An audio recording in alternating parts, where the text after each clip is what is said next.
Sejam muito bem-vindos a mais um episódio Vozes da Inovação. Hoje nós vamos falar sobre práticas ESG em mineração, com foco no pilar de governança. E eu gostaria de, primeiro, agradecer, Seja bem-vindo, Marcos Centurion, da Autodesk, especialista técnico da Autodesk. Seja bem-vindo. Muito obrigado, Amanda. Estamos aqui também com o Renan Silva, nosso coordenador de CS. Seja bem-vindo, Renan. Obrigado, Amanda. É um prazer estar aqui com vocês. E Carolina Bicalho, a nossa executiva de negócios do setor de mineração. Seja Obrigada, Amanda. Uma honra estar aqui com vocês. E que interessante, trazer esse tema. Quando a gente começa a falar sobre ESG, entendemos sobre os 3 pilares, sobre a questão ambiental, social e também de governança. E hoje a ideia é destacarmos mais o foco de governança para o setor de mineração. Centurion, gostaria de começar perguntando para você, como você entende e quais são os desafios, olhando para o setor de mineração, para um impulsionamento das práticas ESG com foco em governança? Esse é um assunto que está bem em pauta hoje em dia. As práticas ESG e a implantação disso no mercado. A Carta da Mineração em ESG foi assinada em 2017, desde para cá isso está guiando o desenvolvimento dos projetos. Então, qual que é o desafio da parte de governança? Transparência, como você vai conduzir o seu projeto, design à vista, que a gente diz, Deixar o seu projeto visível para todos os stakeholders do projeto, todos os envolvidos vão entrar com acesso e visibilidade ao desenvolvimento. A gente tem uma gestão corporativa mais fácil, mais simplificada, e uma gestão de risco nessa operação e nesse desenvolvimento do projeto de uma forma mais simplificada. São os desafios principais que a gente tem no mercado para sanar com tecnologia.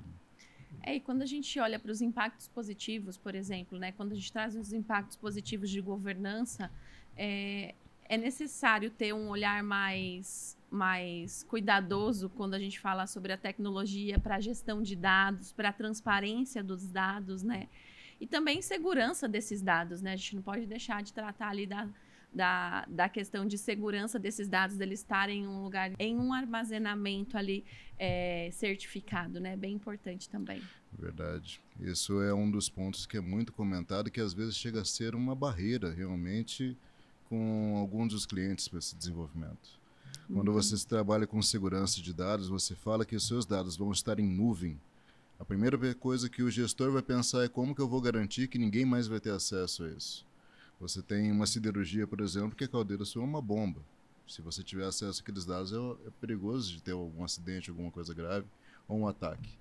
Então, como garantir isso também é um dos desafios aí realmente que tem que ser mencionado. Eu acho que a parte de compliance tem muita ligação com esse momento, Porque é você permitir acesso à informação, mas ao mesmo tempo com a restrição necessária para quem e rastreabilidade daquela informação, e isso permear por toda a cadeia do projeto, da construção, mas que você traga sempre aquele controle, mas nunca bloqueando a informação, porque eu acho que é o principal objetivo hoje, Isso. Todos tenham acesso à informação à medida que seja necessária.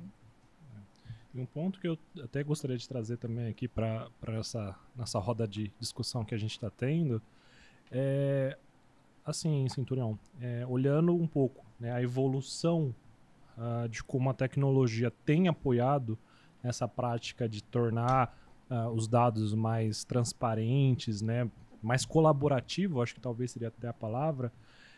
Como você vê essa evolução de tecnologia / metodologias, de 10 anos para cá, porque a gente fala muito de digitalização, a gente vem com o CAD propriamente dito, o 2D, depois a gente evoluiu ali, subimos para um BIM, e aí a gente começou a trazer também outros conceitos, outras metodologias, como a AWP, toda a parte até, eu vejo bastante Autodesk, acompanho bastante, até suspeito, acompanho bastante Autodesk, o termo de VDC, Virtual Design Construction. Então, se você puder de forma bem resumida, só para a gente entender essa evolução, desde quando a gente saiu do CAD até agora, como isso se torna mais transparente, qual o benefício dessa evolução em relação a essa transparência de governança. Essa primeira barreira que a gente teve que quebrar foi entender que precisávamos sair do 2D. E outra, envolver o owner dentro do projeto. Normalmente a gente costuma dizer que quem se importa com o projeto é o projetista. O cliente normalmente, eu quero minha obra pronta, não quero saber do projeto, não quero saber do caminho, eu quero ver isso final. E até porque quando a gente projetava simplesmente em formatos 2D, em papel ou mesmo no CAD 2D, a linguagem é muito técnica. Então, quando você vai ler uma planta, nem todos que estão envolvidos, se você botar um engenheiro, eletricista, ele não vai entender o desenvolvimento mecânico, ou de tubulação, ou um isométrico. Não é da disciplina dele. Então, o salto, quando a gente fez essa passada de bastão do 2D para o 3D, facilitou a interface, essa integração, para que a gente tivesse essa transparência. Todos estão envolvidos no projeto e não precisa de ser uma linguagem técnica. Eu não posso não entender do projeto de tubulação, mas eu sei como que ela vai interferir no meu desenvolvimento do trabalho. A saída desse 3D foi uma barreira. Depois que a gente entrou na barreira, agora precisamos envolver os construtores, levar este projeto, esse 3D que a gente já tirou, as interferências, listas de materiais, tudo que a gente já tinha de benefício, mas eu preciso levar isso para o campo. Levar isso para o campo e agora ter não só uma transparência, mas um envolvimento de quem vai operar e quem vai construir aquilo com 3D, para que ele participe do design e também que ele tenha um registro de todas as suas atividades. Por que parou, por que travou, por que qualquer coisa que desvie o fluxo, eu tenho uma transparência nos meus dados, nos meus quantitativos, no meu custo de obra e no meu número de horas gastos. Então essa mudança, essa migração, e ainda mais agora com essas novas formas de planejar e gerir os projetos, né? Entradas agora com AWP, né? O link que a gente tem ali, que eu consigo segmentar, controlar o meu canteiro melhor, controlar o material que vai ter, controlar as viagens, para que eu não tenha gastos desnecessários com fluxos distintos ou reserva de material, ou até uma coisa bem simples, que é um planejamento de canteiro. Eu consigo, com todas essas metodologias ali, ter um controle maior de campo e uma transparência, facilitando a gestão de risco do meu projeto. Não, interessante.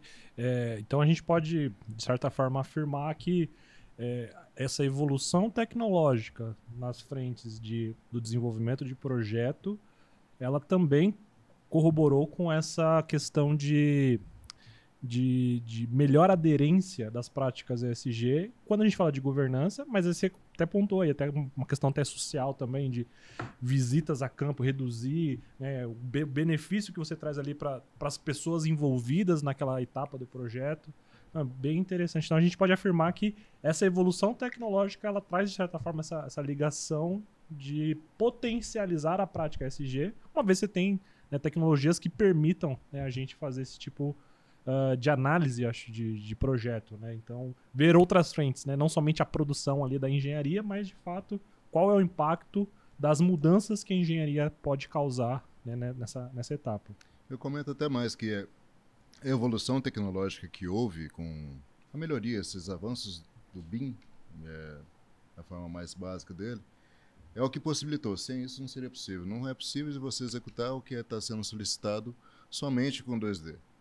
Realmente não seria possível dar essa transparência, pela primeira barreira que eu coloquei, conhecimento técnico entre disciplinas. E acho também, quando a gente fala em governança, a gente tem que lembrar também dos outros envolvidos, né? Não só a empresa em si, o contratante, os projetistas, mas o ecossistema, a comunidade que está sendo ali, né, de certa forma, sofrendo interferência de uma obra, de uma nova construção, mas também os órgãos reguladores, né? É importante a gente colocar que essa comunicação, ela pode permear todos esses ambientes de uma maneira mais clara, porque ela pode já iniciar desde a fase de projeto essa colaboração e essa comunicação em tempo real, digamos assim, né? Eu acho que as soluções hoje em nuvem permitem muito isso, que onde quer que a gente esteja, a gente consiga acompanhar o avanço de um projeto, o avanço de uma implementação, de uma obra, principalmente quando a gente fala em mineração, né, que são em localidades remotas, então acho que facilitou muito essa comunicação. E depois, pensando na parte governamental mesmo, de operação e segurança, a gente continuar tendo a alimentação ou retroalimentação da informação de campo, né? Você acha que isso também contribuiu, de certa forma, para melhorar até a parte de construção de projetos, de soluções de engenharia, para também termos um resultado melhor em campo? Isso contribui muito e vamos pegar um gancho no que você falou, assim, comunicação com A cidade que vai receber a planta, ela normalmente ela só, num dia tinha uma montanha aqui, sendo grosso modo, no outro dia não tem mais nada. Ela não tem interface, não entende o que está acontecendo. A transparência que você consegue fazendo divulgações até na imprensa convencional, a forma que você vai publicar os seus projetos, você consegue explicar melhor o que está acontecendo para a sociedade, para quem vai ser atingido por isso. Explicar melhor para quem está investindo dinheiro nesse projeto. A arrecadação de fundos ali, você consegue projetar e mostrar como vai ser o processo evolutivo, como vai ser a expansão. É a mais fácil comunicação e integração entre todos os envolvidos no projeto. E dados tem sido um desafio para muitas empresas, né? Hoje, pelo menos, assim, na conversa que a gente tem tido com os clientes e o que a gente tem visto no mercado, dados, sim, né? Quando a gente começa a falar de análise de dados, organização de dados, transparência de dados, né? A comunicação que impacta diretamente, né, na obtenção desses dados, tem sido realmente um desafio. E a tecnologia, e se eu posso até ir um pouquinho mais além, né? Até a própria inteligência artificial tem nos ajudado muito, né, a fazer uma melhor gestão, uma melhor gestão desses dados. E a gente sabe que a Autodesk, ela tem diversas iniciativas, inclusive, né, tem a Autodesk Construction Cloud, que é uma plataforma colaborativa, não apenas um gestor de documentos, né, mas sim uma plataforma colaborativa que traz comunicação. E eu queria que você explorasse um pouquinho mais, né, sobre esse tema, Centurion, trazendo para a gente, né, dos benefícios desses dados e como a IA, por exemplo, consegue nos apoiar olhando para a gestão e colaboração de dados. Porque isso daí está totalmente ligado, né, com a transparência e governança. O primeiro benefício que a gente tem de estar com todos os documentos em nuvem. Pode parecer que não, mas o aumento da segurança desses dados. É um ponto que as pessoas têm o costume de enxergar que, não, é o contrário. Quando eu tenho no meu servidor local, eu tenho o domínio dos meus documentos. Mas o nível de segurança de barreira que as empresas que hoje administram as nuvens, as principais empresas do mercado que administram, o nível de investimento em segurança que essas empresas têm é muito maior do que o seu servidor local. Você tem um time de TI ali que ele tem um budget muito limitado para poder investir em segurança e armazenamento. Então, ao contrário do que se imagina, os seus dados estão mais seguros quando eles estão em uma nuvem. Outra coisa que a gente tem que vai na parte de ESG, sustentabilidade, tudo que a gente tem mais, eu não preciso que o meu time de campo se desloque até uma capital, uma central, para poder fazer análise de projetos. Eu consigo liberar um acesso para eles no meu ponto, no meu servidor, para que a gente consiga fazer essa análise, esse desenvolvimento de projeto em tempo real. Só uma observação, e que eu acho interessante nessa sua colocação sobre a pessoa não ter que se deslocar até, por exemplo, aonde está o projeto sendo desenvolvido, construído, não só uma redução financeira, né? Que muitas vezes a primeira coisa que você vai pensar é, vou reduzir aqui meu custo de viagens. Sim. Mas, na verdade, não é só isso, né? E achei interessante você trazer, porque é redução de emissão de carbono, porque como é que a pessoa vai chegar até lá, né? Não é só uma questão de redução de financeiro, de disponibilizar até da gestão de risco também, né? De segurança dessas pessoas vida, né? Transitando, né, para lá e para cá o tempo todo. Exatamente. E eu penso bastante, na verdade, nesses pontos ali, qualidade de vida do pessoal.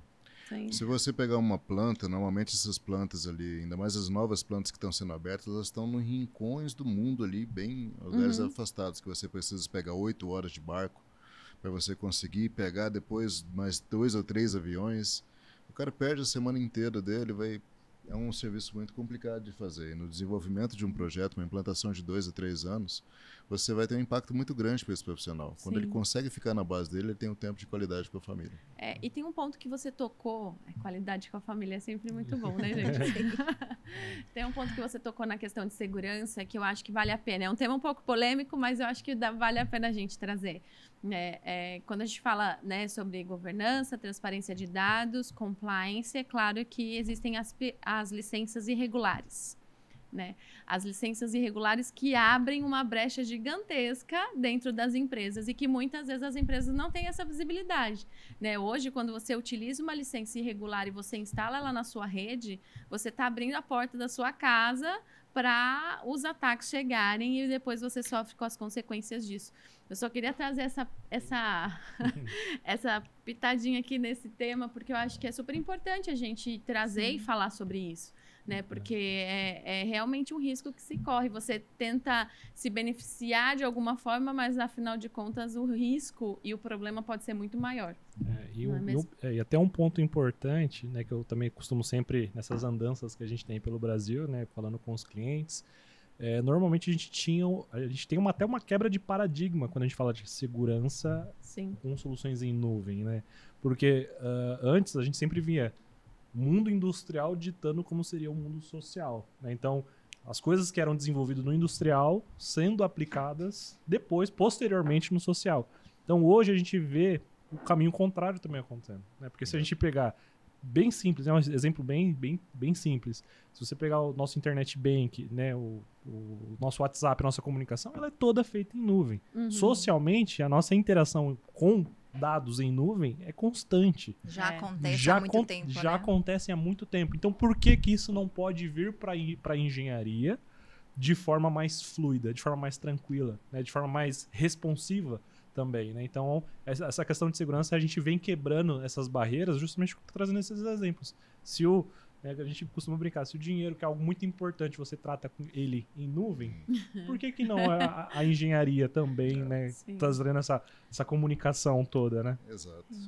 E nesse sentido, a gente nós Autodesk mesmo, a gente vem investindo pesadamente nessa facilidade de operação, né? De trabalho. Como você comentou, hoje qualquer usuário consegue mandar uma mensagem no aplicativo do celular que a gente usa frequentemente e acessar o seu banco. Ele já mexe naquilo ali tudo. Então, eu vou ter um problema hoje ali se eu pegar e abrir um relatório dentro do meu celular. Não, você já mexe no seu dinheiro lá dentro. Né? Exatamente, o seu exemplo foi o melhor de todos. E a facilidade que a gente tem hoje, o investimento também não adianta nada, como eu comentei ali. A gente estava no 2D, e eu tinha dificuldade de fazer uma comunicação, uma abertura dessa informação com outros profissionais. Não adianta nada eu ter uma super ferramenta, tudo super processo, mas eu tenho que ter uma qualificação muito alta para o usuário poder executar. Quando eu tenho dados em nuvem, eu não tenho uma lista técnica, eu não tenho um desenho técnico, eu tenho dados. Esses dados eu posso cruzar da forma que eu quiser para transformar em um dashboard, para que fique claro e fácil o entendimento. Cada um. Então, são dos benefícios que a gente tem de manter as coisas em nuvem.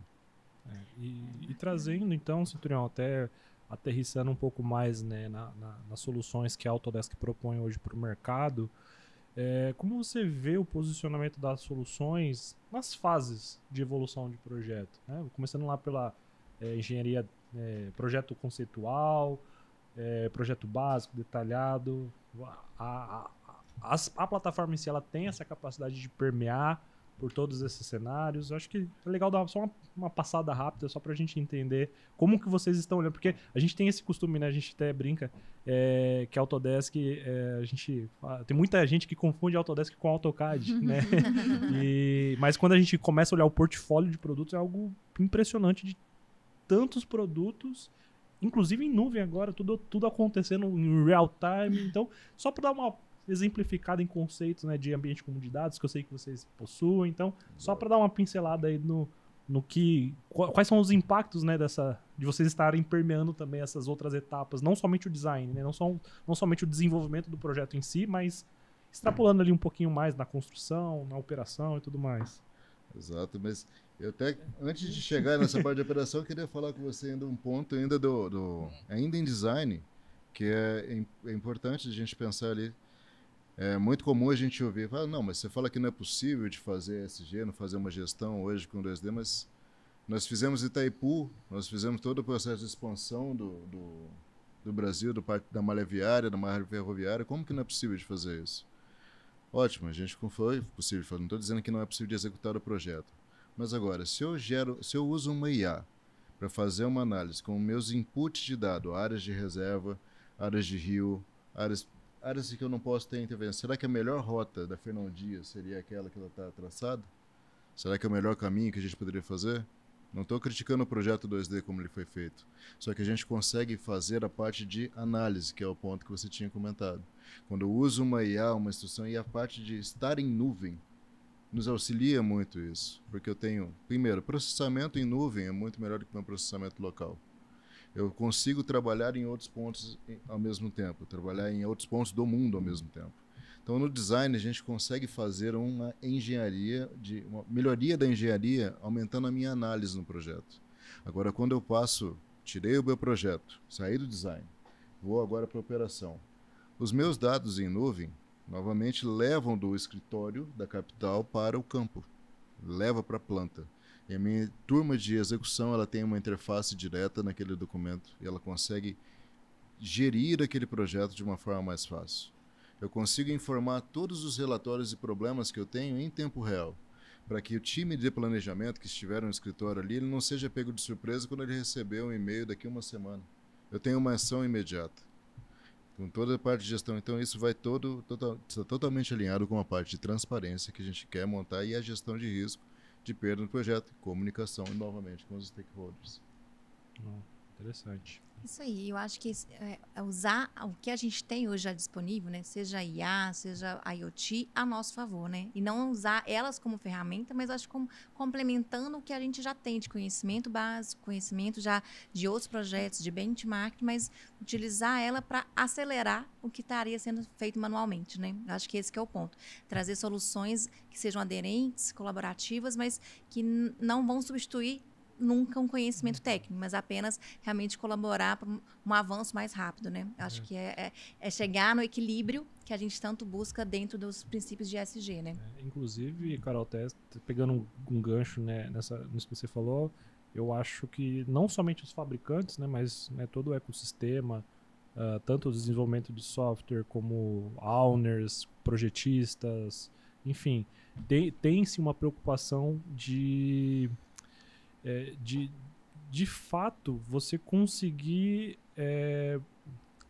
comunicar, né? Eu acho que o grande desafio que a gente tinha antes era o modelo estático, né? Era um modelo não, assim, não estou falando só do modelo 3D, tá? É o modelo de trabalho, uma gestão estática, processual. E hoje a gente está vendo essa realidade acontecer de a gente coletar dados em campo, em tempo real, e isso abastecer, porque assim, no passado a gente tinha muito essa dificuldade, né, tipo, era um processo meio que de empurrar a informação, eu faço, jogo pra frente, o próximo se vira, se tá faltando informação, vai ter que correr atrás, e assim por diante. Hoje não, né, hoje já não tem mais aquela coisa de sair empurrando a informação, todo mundo, já desde o início do projeto já tá... Todo mundo colaborando, né, engajando. Muito bom. Exato. É isso. Muito bom, muito obrigada, gente, por esse tempo, muito obrigada pela colaboração de vocês. Centurion, muito obrigada por enriquecer esse nosso bate-papo sobre o tema.